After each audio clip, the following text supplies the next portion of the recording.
Across northwestern Morocco right now, more than 154,000 people have been forced from their homes in what is becoming the largest flood displacement this country has seen in decades. The water is still rising. The dam holding back the Loukkos River has surpassed 141% of its designed capacity, and forecasters say the next 48 hours could make everything worse. Here is how it started. In late January, after 7 straight years of drought, northern Morocco began receiving extraordinary rainfall.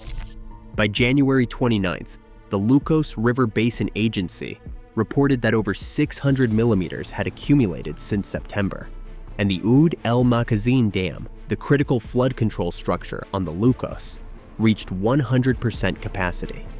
Controlled releases began immediately. By January 30th, inflows into major dams across the region were staggering. The Al Wada Dam alone received 201 million cubic meters in a single 24-hour period. Roads in Qasr El Kabir, a city of 110,000 people and the hardest-hit urban center, began flooding.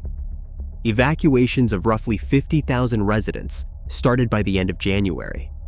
Yassine Wabi, head of assessment and water resources planning at the Loukkos Basin Agency, confirmed that rains had led to substantial inflows across every reservoir his agency manages. The city was sealed. Only outbound traffic was permitted. Local resident Hicham Ajtu described the scene bluntly. The city had become a ghost town, with all markets and shops closed and most residents gone. But here is what changed. On February 3rd, Storm Leonardo made landfall. Morocco's General Directorate of Meteorology issued a red alert, forecasting 100 to 150 millimeters of additional rain over Chefchaouen and Tétouan. 40,000 residents of Qasr El Kabir who had not yet left were told to evacuate immediately. The dam crossed into uncharted territory, reaching 141% of its designed capacity, 4 meters above the normal maximum, shattering the previous record set in 1996. By February 6th, the Interior Ministry confirmed that 154,309 people had been evacuated across 4 provinces, 112,695 from Larache alone, another 23,174 from Kenitra, 14,049 from Sidi Qassem, and 4,361 from Sidi Slimane. Helicopters were pulling people from rooftops in Taounate. Homes had collapsed. Dozens of villages along the Cebu River had been cut off for over a week, with electricity severed and 95% of residents relocated. A senior dam official told Hespress that the next 48 hours were critical. Then came the part that made this crisis deadly. Less than 48 hours after Storm Leonardo cleared, Storm Marta arrived. Hussein Ouabed, a forecaster with Morocco's General Directorate of Meteorology, told the Associated Press that Marta dumped up to 92 millimeters of rain on northern cities over the weekend. Near Tétouan, flash floods swept a car carrying 5 people off a road near Lemouaja village. 4 were recovered. 1 person remains missing. In Chefchaouen province, roughly 60 homes were destroyed by landslides. Tangier, Sale, and even Casablanca experienced urban flooding. Now look at the map. Morocco sits at the northwestern corner of Africa, where the Rif Mountains rise sharply along the Mediterranean coast. Qasr El Kabir, the epicenter of this disaster, lies about 190 kilometers north of the capital Rabat, in Larache province.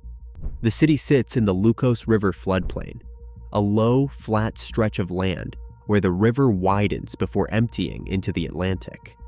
Upstream, the Oued El Makhazine Dam is supposed to regulate the flow, but here is why the geography makes everything harder. The Loukkos Basin drains not just the immediate area, but the entire Rif mountain range and parts of the Middle Atlas. Every stream, every tributary, every saturated hillside funnels water toward this single river system and through this single city. Hydraulic engineer Mohammed Jalil said the water submerging Qasr el-Kabir is not the water that fell on the city, but that of the whole Loukkos basin. And this is where the science behind this disaster gets alarming. For 7 years, Morocco has been locked in its worst drought on record. Rainfall has declined roughly 20% since 1980. Drought does something counterintuitive to soil. It bakes it, hardens the surface layer, and destroys its ability to absorb water. So when the rain finally came, the ground rejected it. Nearly all of it ran off the surface and into the rivers. The Loukkos Basin received 159% of its annual average rainfall in a single week. That alone would be a crisis, but that is only half the problem. The dam was built to absorb exactly this kind of surge, except it was already full. At 141% of capacity, the Oued El Makhazine Dam has lost its ability to buffer incoming flows. Mohammed Jalil said a full reservoir can no longer attenuate incoming flows. What enters essentially exits with the same intensity. So the dam is releasing water at 560 cubic meters per second, and that release is itself flooding the communities downstream. The very infrastructure designed to prevent this disaster is now contributing to it.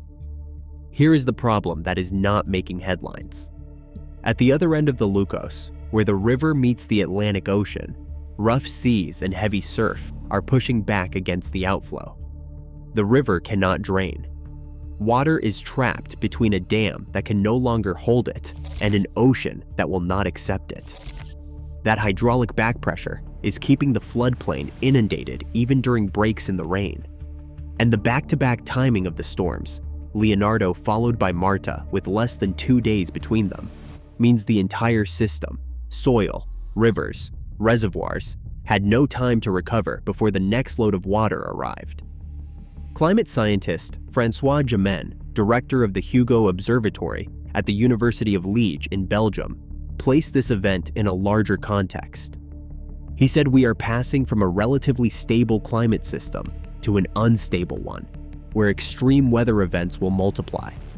He added that the entire Mediterranean region will be hit especially hard by climate change. So what happens now? Morocco's meteorological service is maintaining alert status across the northern provinces, with unsettled weather expected to persist for at least 48 more hours.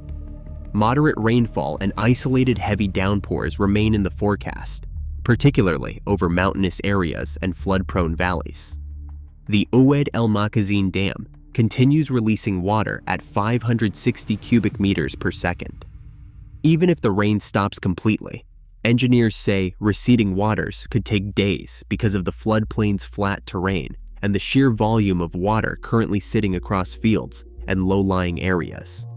Near Kenitra, roughly 40,000 evacuees are living in rows of blue tents at an emergency camp, queuing for medical care.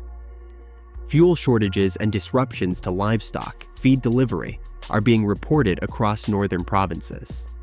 Search teams are still looking for the 5th missing person from the Tétouan car. And there are villages along the Cebu River that have been unreachable for more than a week. No one yet knows what they will find when access is restored. If you are in any of the affected provinces, follow all evacuation orders from local authorities. Do not attempt to cross flooded roads. Monitor the DGM, Morocco's Meteorological Directorate, for updated alerts. Schools remain closed across Ouezane, Tétouan, Chefchaouen, Qasr el-Kabir, Taounate, and parts of Kenitra. Displaced families should know that children can enroll immediately at the nearest open school. Right now, 154,000 people are waiting in shelters and tent camps across 4 provinces, while a dam 4 meters above its limit pushes water downstream. The Atlantic Ocean pushes it back, and the forecast calls for more rain.